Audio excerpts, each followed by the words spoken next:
Alexander the Great, Julius Caesar, Genghis Khan, and Napoleon Bonaparte, for legendary conquerors whose thirst for power shaped the course of history. Picture a man who wept after conquering 2 million square miles because it still wasn't enough. Alexander the Great, the glory seeker, was driven by a singular goal: to conquer the world.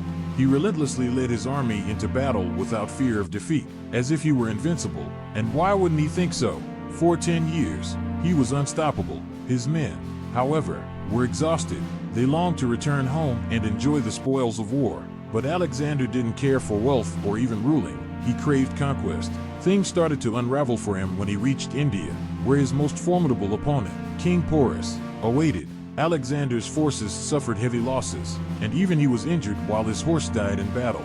Despite his determination, his army was spent, while a fresh Indian force awaited across the river. His soldiers, weary and weakened, pleaded with him to call off the campaign and return home. For once, Alexander, the man who never listened to anyone, had no choice but to relent. This marked the beginning of the end.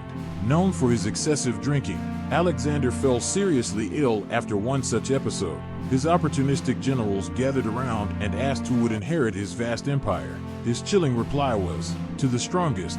This sparked a war between his generals that would last almost 50 years. His empire, barely formed, was soon fractured into pieces. But then, it was never really about Macedonia. It was about Alexander himself. He became paralyzed and was declared dead by physicians.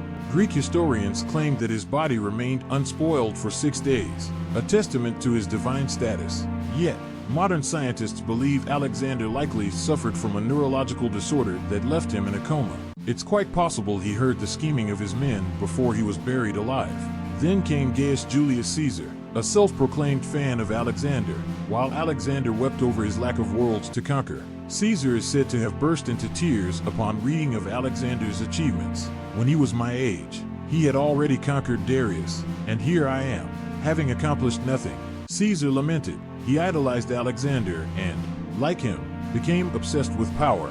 Once he had amassed enough influence as a general and statesman, he began to undermine the Roman Republic, declaring himself dictator perpetuo, dictator for life. He was brazen about it, once saying, "If you must break the law, do it to seize power. In all other cases, observe it." Fearing he intended to establish a monarchy, a group of 60 senators conspired to assassinate him.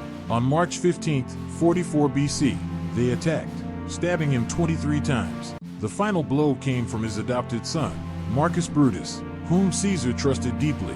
This betrayal was the last thing Caesar saw.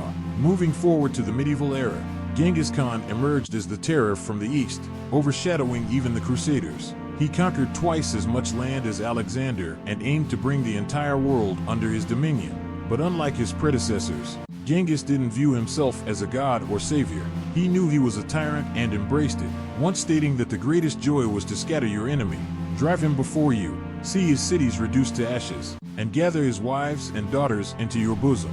His death is shrouded in mystery, with some accounts claiming he died of the bubonic plague, while others, like Marco Polo's, suggest he was shot on horseback and later succumbed to his wounds. Another version claims he was fatally castrated by a captive princess. Regardless of the cause, Genghis Khan's death was kept secret, as it came at a crucial moment in the Mongols' conquest of the Western Xia Empire. His followers, honoring his wishes, even slaughtered everyone along the route of his funeral procession to maintain the secrecy.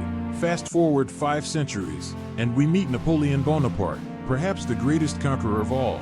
With the advent of artillery, warfare had evolved, and Napoleon mastered it like no other. Though he claimed to be defending revolutionary France, his ambitions went far beyond.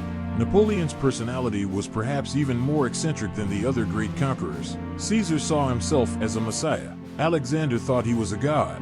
Genghis embraced his tyranny. But Napoleon saw himself as an artist. "I love power, but I love it as an artist loves his work," he once said. For him, the battlefield was a canvas, and war was his art. His memory and attention to detail were legendary. During a campaign in 1805, one of his officers couldn't locate his division. While his aides searched through maps, Napoleon rattled off the exact location of the unit, where it would be for the next 3 nights, its current strength, and even the officer's military record. This, out of an army of 200,000 men. His forces swept across Europe and the Mediterranean like a storm. But as the stakes rose, So did the death toll. Ultimately, he was defeated at the Battle of Waterloo in 1815 and captured by the British. Rather than executing him and making him a martyr, the British exiled Napoleon to a remote bungalow, where he lived in denial, hosting dinner parties where men dressed in military uniforms and women adorned themselves with evening gowns and jewels. He clung to the illusion of still ruling an empire. Isolation wore him down, and on May 5, 1821, Napoleon died.